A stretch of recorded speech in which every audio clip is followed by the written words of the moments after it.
Assalamualaikum warahmatullahi wabarakatuh. Kembali lagi di channel YouTube Herni Septiani. Pada video kali ini aku akan berbagi soal-soal TWK yang pada tahun 2019 kemarin soal-soal ini keluar pada saat tes SKD. Namun menurut pengalaman beberapa teman aku yang mengikuti tes SKD 2019, banyak sekali soal-soal yang malah lebih mengarah kepada penalaran dan pengamalan sila-sila. Ada juga beberapa keluar tentang pasal-pasal, bahkan ada juga yang soal-soal TWK-nya full tentang penalaran. Menurut aku, BKN selaku penyelenggara CPNS mengetahui bahwa banyak bocoran-bocoran soal atau FR-FR yang tersebar melalui YouTube, Facebook, dan lain-lain. Sehingga soal-soal SKD hari ke hari selalu berubah-ubah.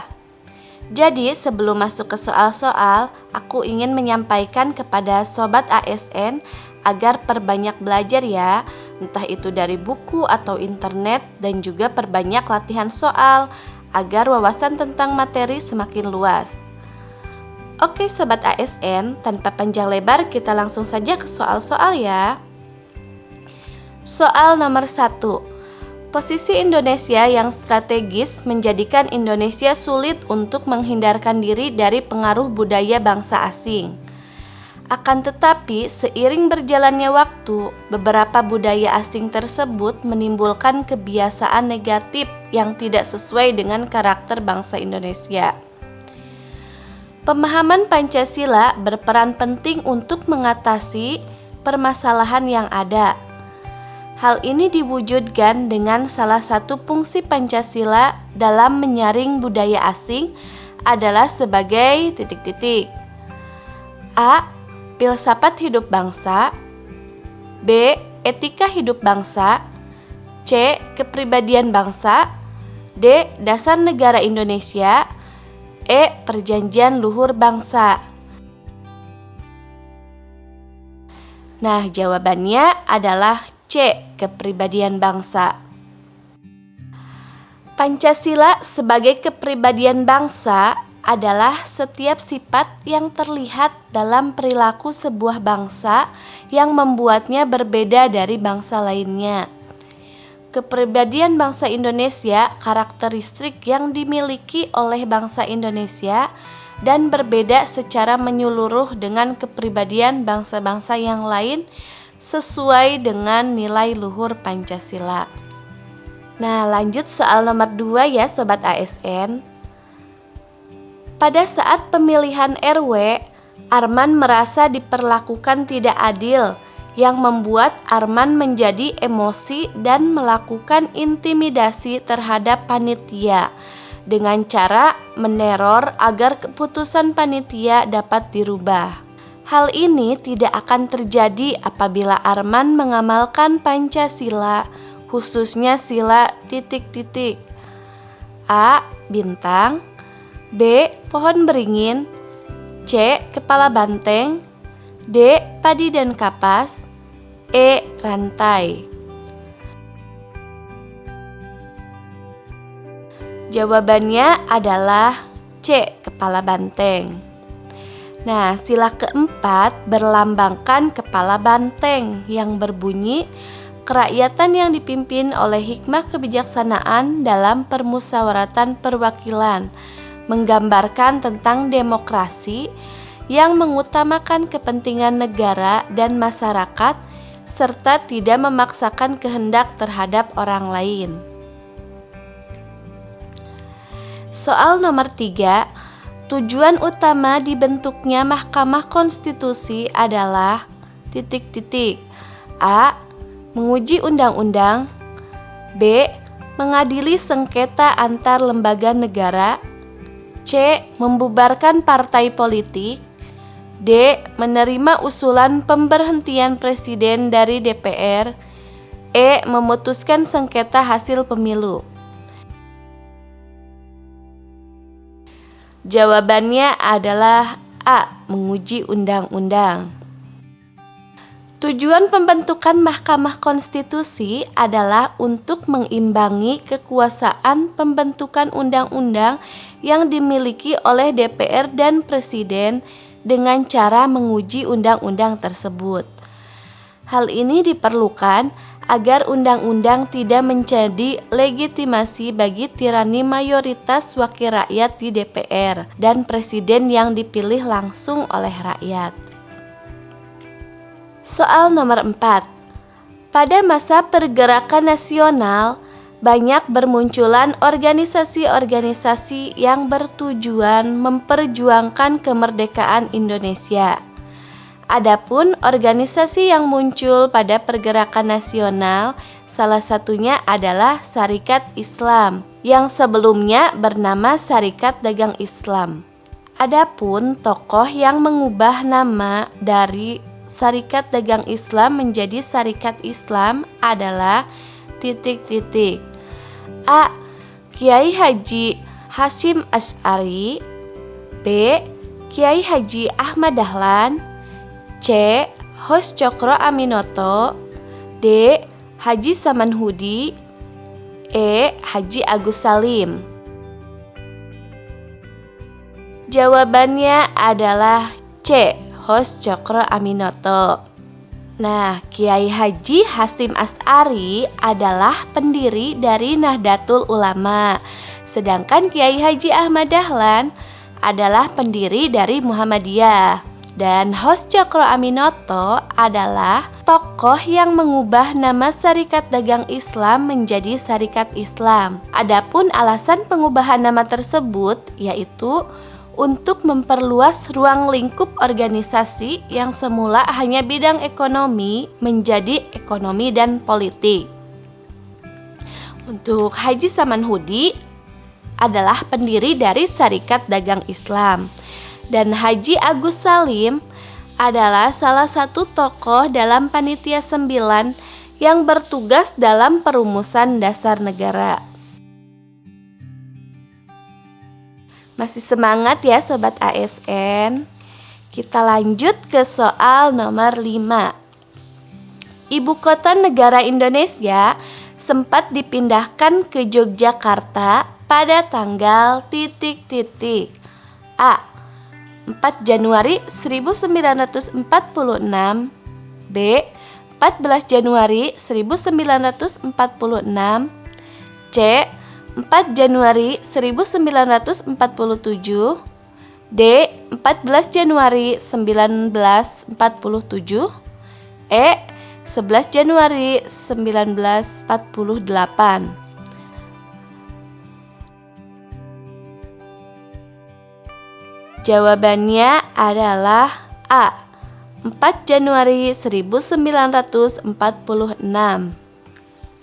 Nah, perpindahan ibu kota RI dari Jakarta ke Yogyakarta terjadi pada tanggal 4 Januari 1946 disebabkan oleh suasana Jakarta yang tidak aman bagi roda pemerintahan saat itu. Alasan dipilihnya Yogyakarta sebagai ibu kota RI karena Sultan Hamengkubuwono ke-9 mengusulkan agar ibu kota RI dipindahkan ke Yogyakarta. Soal nomor 6. Berikut ini yang termasuk ke dalam negara bagian dari Republik Indonesia Serikat adalah A. Negara Sumatera, B. Negara Dayak Besar, C. Negara Bali, D. Negara Papua Barat, E. Negara Republik Indonesia. Jawabannya adalah E. Negara Republik Indonesia. Republik Indonesia Serikat atau RIS terdiri dari 7 negara bagian. Yang pertama, negara Indonesia Timur, kedua Jawa Timur, ketiga Sumatera Timur, keempat Madura, 5 Pasundan, 6 Sumatera Selatan, 7 Republik Indonesia. Lanjut soal nomor 7. Suka membantu orang lain agar dapat berdiri sendiri merupakan pengamalan Pancasila ke titik-titik. A. Ketuhanan yang Maha Esa. B. Kemanusiaan yang adil dan beradab. C. Persatuan Indonesia. D. Kerakyatan yang dipimpin oleh hikmah kebijaksanaan dalam permusyawaratan perwakilan. E. Keadilan sosial bagi seluruh rakyat Indonesia.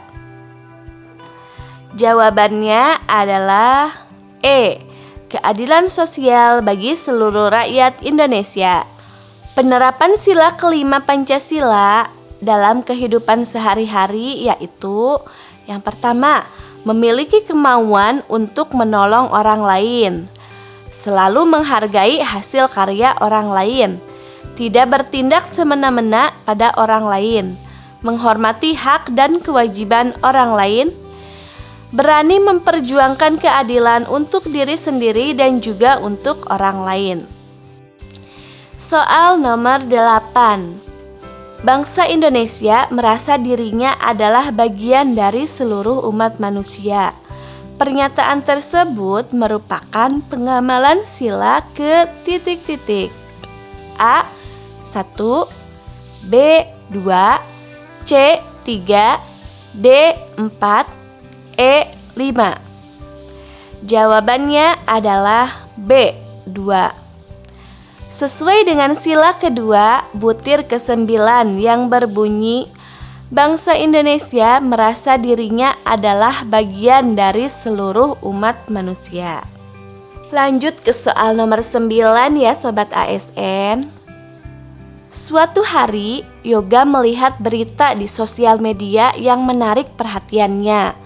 Sehingga tanpa pikir panjang, Yoga langsung membagikan berita tersebut ke akun sosial media miliknya.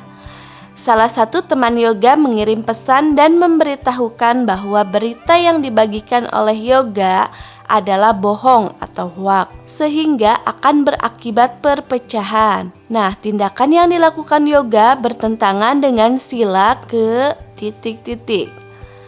A. 1, B. 2, C. 3, D. 4, E. 5. Jawabannya adalah C. 3. Tindakan Yoga bertentangan dengan sila ketiga butir ke-1 yang berbunyi mampu menempatkan persatuan, kesatuan, serta kepentingan dan keselamatan bangsa dan negara sebagai kepentingan bersama di atas kepentingan pribadi dan kelompok.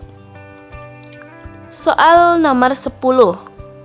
Presiden memegang kekuasaan tertinggi atas Angkatan Darat, Angkatan Laut, dan Angkatan Udara. Hal tersebut tercantum dalam Undang-Undang Dasar 1945 pasal titik-titik. A. Pasal 8, B. Pasal 9, C. Pasal 10, D. Pasal 11, E. Pasal 12. Jawabannya adalah C. Pasal 10. Pasal 10 Undang-Undang Dasar 1945 berbunyi, Presiden memegang kekuasaan tertinggi atas Angkatan Darat, Angkatan Laut, dan Angkatan Udara. Soal nomor 11. Tantangan bangsa Indonesia dalam menyongsong pasaran bebas Asia Pasifik 2020 terutama dengan upaya peningkatan titik-titik. A. Peningkatan ekspor ke luar negeri. B. Peningkatan sumber daya energi pembaharuan. C. Peningkatan kerjasama dengan berbagai negara. D. Otonomi daerah seluas-luasnya. E. Peningkatan sumber daya manusia. Jawabannya adalah E. Peningkatan sumber daya manusia. Tantangan bangsa Indonesia dalam menyongsong pasaran bebas Asia Pasifik 2020 dengan cara peningkatan SDM melalui usaha 1. Otonomi pendidikan, 2. Peningkatan dan pemberdayaan mutu pendidikan, 3. Peningkatan sarana dan prasarana pendidikan, Keempat, alokasi dana dalam dunia pendidikan. Soal nomor 12. Eksploitasi besar-besaran terhadap sumber daya alam milik Indonesia oleh pengusaha asing telah mengakibatkan kerusakan alam. Hal ini dilakukan demi untuk mengeruk keuntungan sebagian kelompok saja tanpa memperhatikan dampak luas bagi masyarakatnya. Hal ini sangat bertentangan dengan Pancasila, sila ke titik-titik. A1, B2, C3, D4, E5. Jawabannya adalah E5. Tindakan di atas bertentangan dengan sila kelima butir kedua, yaitu mengembangkan sikap adil terhadap sesama. Demikian video dari aku, semoga dapat membantu Sobat ASN. Support terus channel aku dengan cara subscribe dan like. Dan jangan lupa share juga ya video ini agar dapat bermanfaat bagi Sobat ASN lainnya yang akan menghadapi CPNS. Assalamualaikum warahmatullahi wabarakatuh.